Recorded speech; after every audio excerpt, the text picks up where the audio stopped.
नमस्ते, यो च्यानलमा हजुरहरूलाई स्वागत छ। हामी यो सानो बच्चाको बूटीज बनाउन सिकौं। यो एकदम सजिलो छ र बच्चालाई एकदम कम्फर्टेबल हुन्छ यो लगाउन। यसको फिनिशिङ हेर्नुहोस्। यहाँ अगाडि गोलो पार्ट छ र यो अगाडिको यो भाग पनि एउटा डिजाइन जस्तै निकालिएको छ। यो खास यो सिलाइको भाग हो।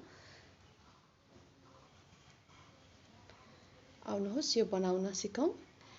यो सिकाउरेहरू जो हुनुहुन्छ भर्खर बुन्न सिक्नेहरूलाई बनाउन एकदम सजिलो छ।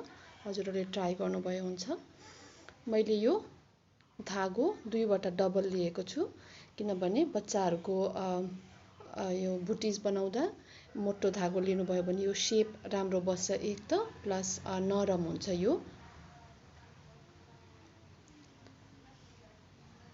धागो लिनुहोस् र यसमा 25 खर यसरी 25 खर बनाउनुहोस्।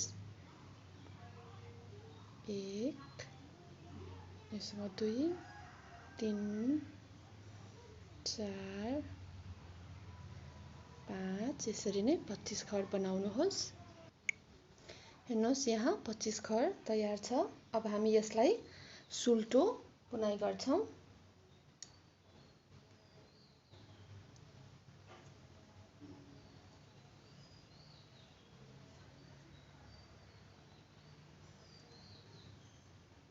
यसरी पहिलो घर उल्टा पट्टिबाट हाल्नुहोस्, उतापट्टिबाट यो धागो उता चढाउनुहोस् र यसो गर्नाले हाम्रो यो साइडमा गाँठो बस्दैन। पहिलो घर यसरी छोड्ने र दोस्रो घरदेखि यसरी सुल्टा बुनाइ गर्दै जानुहोस्।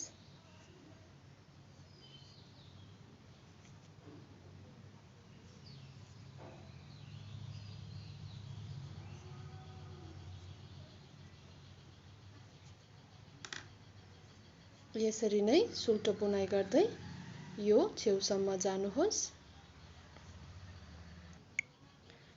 म यता छेउ आइपुगे। यो अन्तिम घर हो। यसलाई पनि सुल्टो बुन्छौं।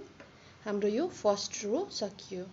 अब यसरी अर्को रो बुन्छौं। अर्को रो पनि हामी त्यसरी नै पहिलेको घर यसरी छोड्छौं र धागो उता चढाउँछौं र फेरि यसरी नै सुल्टो बुनाइ गर्छौं। अगाडिबाट छिराएर यसरी छिराउने र यसरी हजुरहरूले बुन्दै जानुपर्ने हुन्छ। अब हजुरहरूले यसरी नै प्रत्येक रो सुल्टा सुल्टा बुन्दै 32 रो बुन्नुहोस्। जम्मा 32 रोज बुन्नुहोस्। 32 रो बुनेर रेडी गरे। यो तपाईहरुको 32 रो कसरी गर्ने भन्दा यसरी गर्नुभए पनि हुन्छ। 1 2 3 4 5 6 7 8 9 10 11 12 13 14 15 16 16 भनेको 32 हो। या यो छेउको जुन चाहिँ पार्ट छ यो छेउको डिलबाट यसरी 1 2 3 4 5 6 7 8 9 10 11 12 13 14 15 16 16 भनेको 32 हो। अब यो 16 रो रेडी भएपछि हामी अगाडिको टोको भाग निकाल्छौं। अगाडिको पहिलो घर छोड्ने र त्यसपछि हजुरले यो दुईवटा घर एकैचोटी यसरी बुन्ने। फेरि एउटा घर बुन्ने, फेरि यो दुई घर एकैचोटी बुन्ने।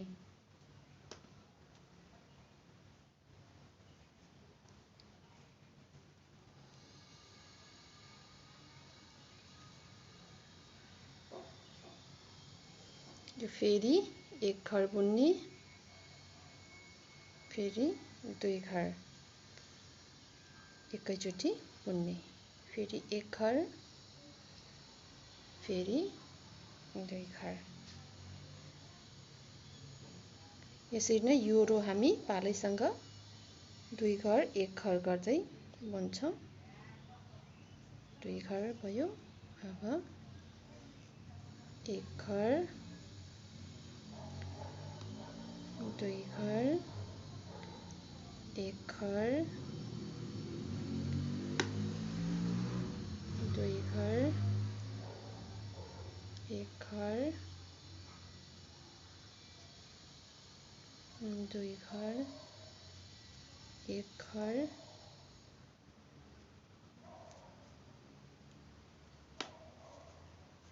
दुई घर, यो अन्तिमको एक घर। अब हामी यतापट्टि घुमाउँछौं र यो रोमा हामी घटाउँदैनौं, सिधा सिधी सुल्टा बुन्छौं। 2 3 4 5 6 7 8 9 10 11 12 13 14 15 16 अनि 17। अब फेरि यता फर्काउँछौं।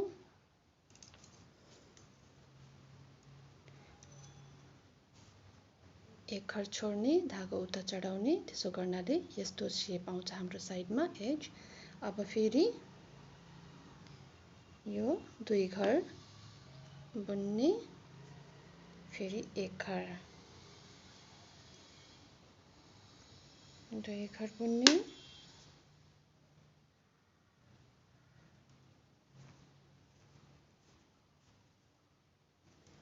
फेरि धागो चढाउँदै एक घर। माफ गर्नु होला, धागो चढाउनु पर्दैन। दुई घर एक घर। अब फेरि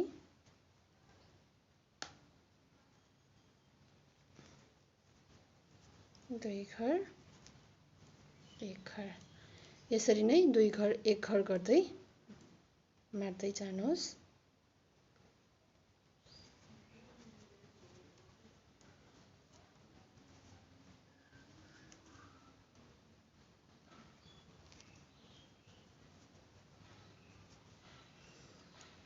एक घर, यो अन्त्यकोमा दुई घर बुन्न मिलेन, त्यसो गर्दा एक घरै राख्ने।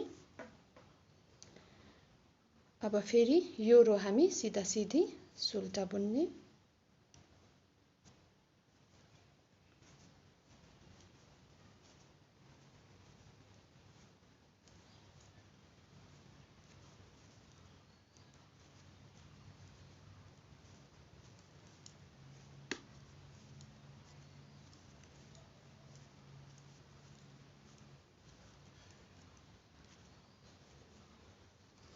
अब यो रोमा फेरि दुई घर घटाउने, एक घर बुन्ने, दुई घर बुन्ने, माफ गर्नु होला, एक घर, फेरि दुई घर बुन्ने,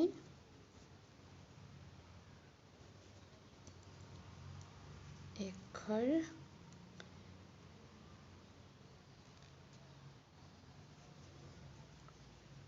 दुई घर, एक घर, अन्त्यको यो दुई घर।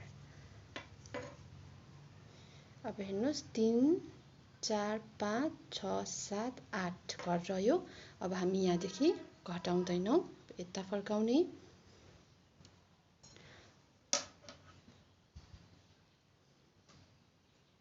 अब सियो लिनुहोस् र यो धागोलाई अलिक लामो राखेर काटिदिनुस्।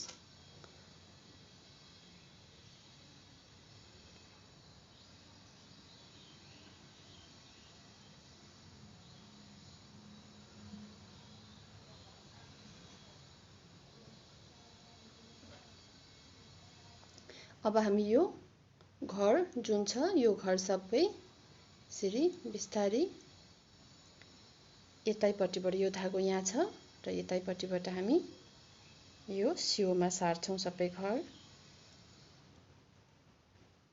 3 4 5 6 7 8। अब यसमा छिराउने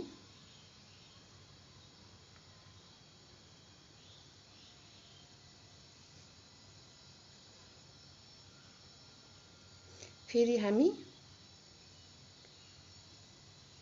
एक राउन्ड त्यही घरमा यसरी हाल्छौं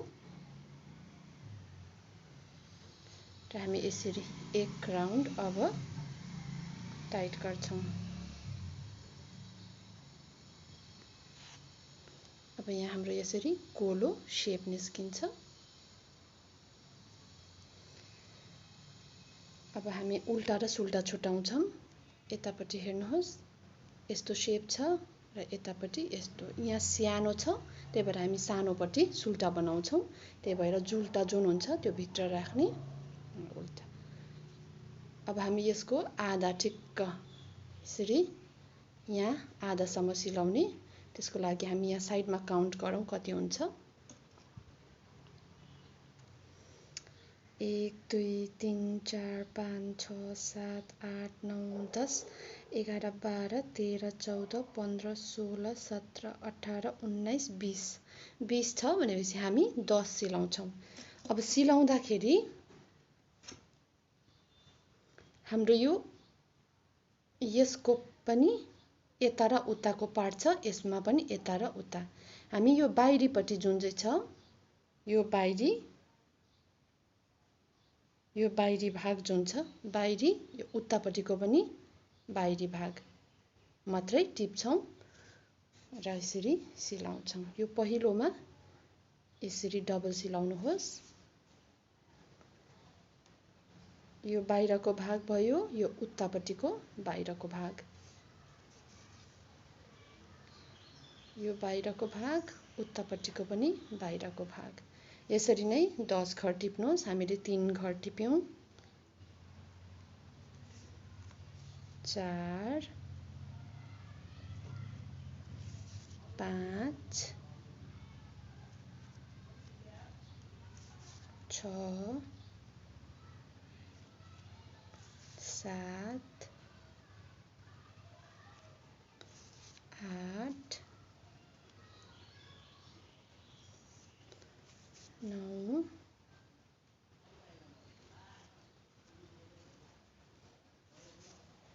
10। अब यो अन्तिम 10 घरमा फेरि डबल सिलाउनुहोस्।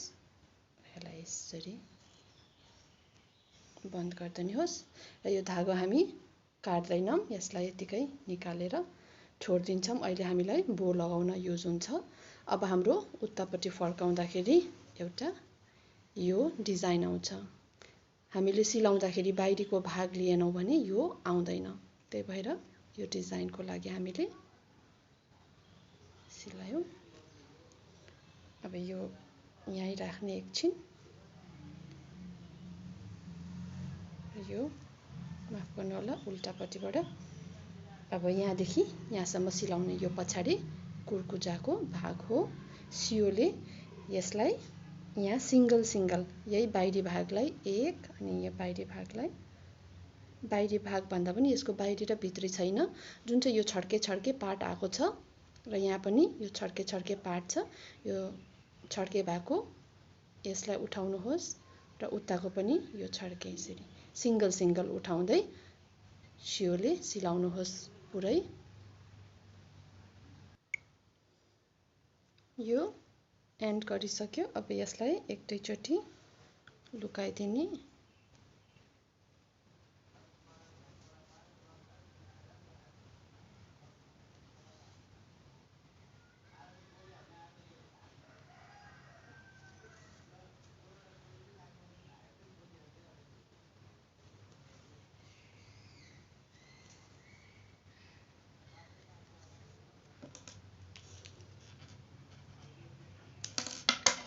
काटिदिने। अब यसलाई सुल्टा बनाउनुहोस्। हाम्रो बुटिज अलमोस्ट रेडी भयो। अब हामी यहाँनिर बो लगाउँछौँ। यसरी बो लगाउँछौँ। बोको लागि हजुरले यो चाहिँ मैले धागो सिंगलै गरेको छु, डबल गरेन। यसरी सिंगल धागोमा यसरी 15 घर लगाउनुहोस्। 15 घर अनि माथि 12 रो बुन्नुहोस्। 1 2 3 4 5 6 6 भनेको 12 हो र यसलाई मारिदिनुहोस्। अब यो घर बन्द गर्छौं सबै। दुईटा बुन्ने, पछाडिको अगाडि ल्याउने।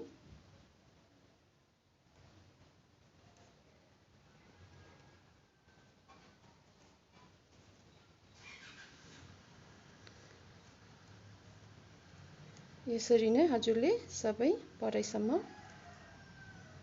बन्द गर्नुहोस्।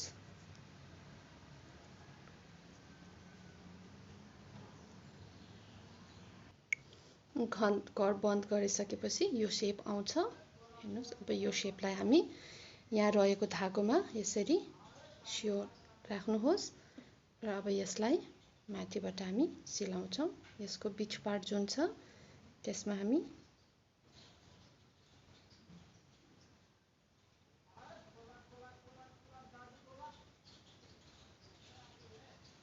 यसरी सिलाउने।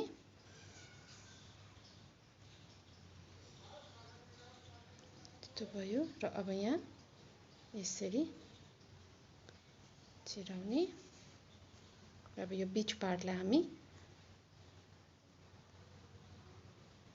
त्यो बीचको भागमा राख्दै यसरी कस्ने। यसलाई